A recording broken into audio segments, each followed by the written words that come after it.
looking to get some new business with niche products, look at Non-QM. We have a webinar with Angel Oak. It's Non-QM Scripts and Strategies. Scripts and Strategies. You're going to get all you need to make this happen. It's on the 27th of this month. Click this banner you see right here over on your right to get registered.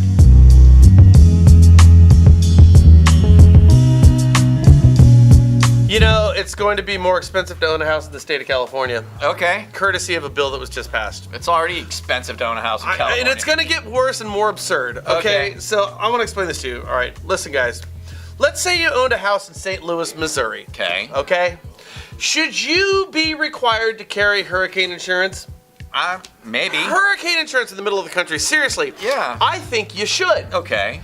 And when a particularly bad hurricane hits a hurricane-prone area off the coast that's loaded with multi-million-dollar homes and just wipes them off the map, you in St. Louis, Missouri should have your hurricane insurance premiums go up. Okay. Now, if you think this is stupid beyond belief, then don't ever vote for Governor Jerry Moonbeam Brown should he ever run for president of the United States, because basically that's what he's doing to California homeowners. Really? You might have heard we've had some fires out here in California. Yeah, a couple. 5,000 fires in California since the start of 2018. 2017 was particularly bad. Just a smidge worst ever. All right, so who's going to pay for these fires? I don't know.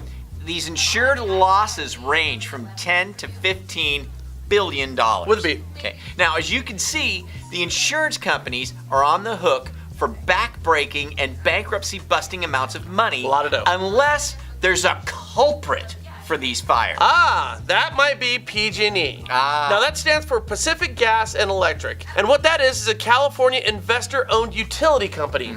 Now CAL FIRE has determined that PG&E equipment caused 16 major fires across Northern California in October. So if PG&E is responsible, then they've got to pay. Okay, so PG&E is now facing over 200 individual lawsuits, as well as multiple lawsuits from local governments.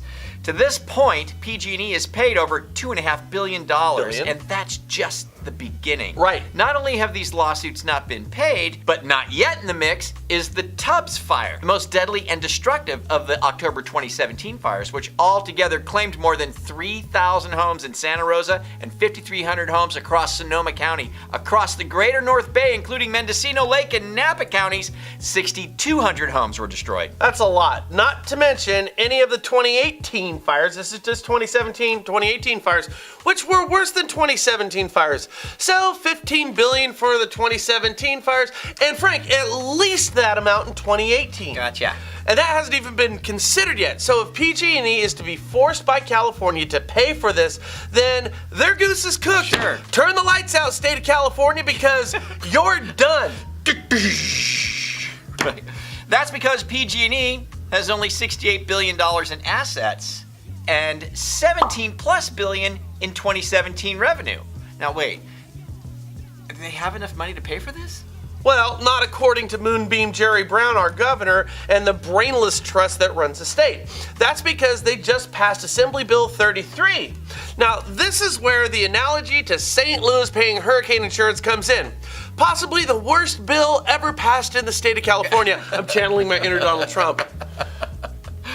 Assembly Bill 33 is expressly designed to facilitate prompt settlement of damage claims for the 2017 fires. According to its supporters, it would allow PG&E to sell state-authorized bonds to finance billions of dollars in wildfire damages, with the utility's millions of customers paying for them through charges on their power bill. Ooh. And the bill was backed with $1.7 million from the utility. Okay, so what that did is allows our utility to raise bonds, and then to pay off those bonds, just go ahead and charge everybody in the state of California more. So basically what PG&E is saying, Frank, is, well, we're not going to pay this thing. Let's let everybody who uses gas and electricity pay. Let's just pass the cost on. Now ask yourself, why should somebody who doesn't own a home that's heavily treed or forested or has ever had their house burned down be forced to pay what amounts to a utility tax for their more prudent decision. Prudent either by design, they intended, or otherwise. Now, if you think my opinion here is insensitive or uncaring, then you probably think that we should have a national hurricane fund to help those who chose to build their homes on the coast in the Gulf of Mexico. Further, if it's uncaring, then so is raising the utility cost of a single mother who works 3 jobs to put food on the table in order to offset the cost of rebuilding a multi-million-dollar home, because that's what the state of California and Jerry Brown are planning on doing. Okay, not surprisingly, Hunter Stern, business representative for the International Brotherhood of Electrical Workers Local 1245, A union. said the union, which has about 12,000 members working for PG&E, Lots of votes there. wholly supports the securitization. And he goes on to say, AB 33 is a key for us, and we have to have a financially viable utility. Of course, Frank, of course they support this. It's the union. Further, I want to know, who is we when he mentions we? Is it your personal pension, the pension of your workers, or is it the health of the state of California? And of course, the unions support the governor, and so the governor did not veto the bill, and now everybody gets to pay for PG&E's mistake. Here's the deal. California's facing a crisis. It's evident these fires aren't going away. No. They keep getting worse. In our rush to place blame, we've laid them on the shoulders of a deep pocket corporation, PG&E. Well, turns out the burden may be too much to bear. That was the first mistake. So how do we fix it? Oh, pass a bill that affects the vast majority of the state by allowing the utility to basically arbitrarily raise energy costs across the board. This protects the PG&E board of directors, the investors, the union, and all those homes that were built in high-profile fire areas, all the while kind of screwing over the California residents. That was the second mistake. So, what's the answer then if these are the problems that California is now facing? Number 1, PG&E has taken on too much responsibility. They don't have a fighting chance if charges like these are going to be applied to future fire seasons, like the one we just had. Number 2, a state-run plan to clear out overgrowth is necessary. Number 3, beef up and get federal funding for the fire services, particularly in federal parks like Yosemite, where Californians now float the entire bill. Number 4, if you want to build an expensive house in the woods, you bear the cost for your insurance. And number 5, let the insurance pay for the cost of the next inevitable fire. If we do this, everybody's happy and covered.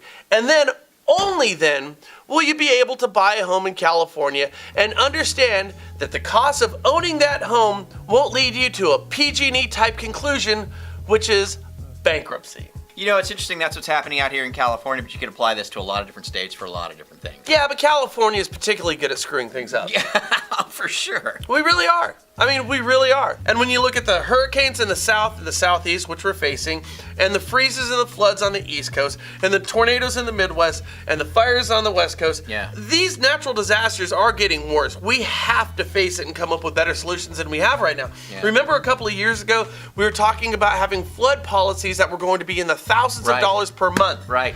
California is facing that type of problem. We Right. simply cannot turn this into a tax on utilities, which is going to affect everybody. Yeah. We have to have a better solution. Well, there you go. Let us know your thoughts on how this might apply to your state and your situation. We'd like to see those comments down below. You guys have a great one. Do us a favor, forward, share, and subscribe. We'll catch you later here at the National Real Estate Post. Or you can just move to Reno, Nevada, where they have no disasters. And everything is wonderful. I don't think they have any state taxes either, do they? No. Lots of slot machines and brothels. And weed's legal. I mean, come on.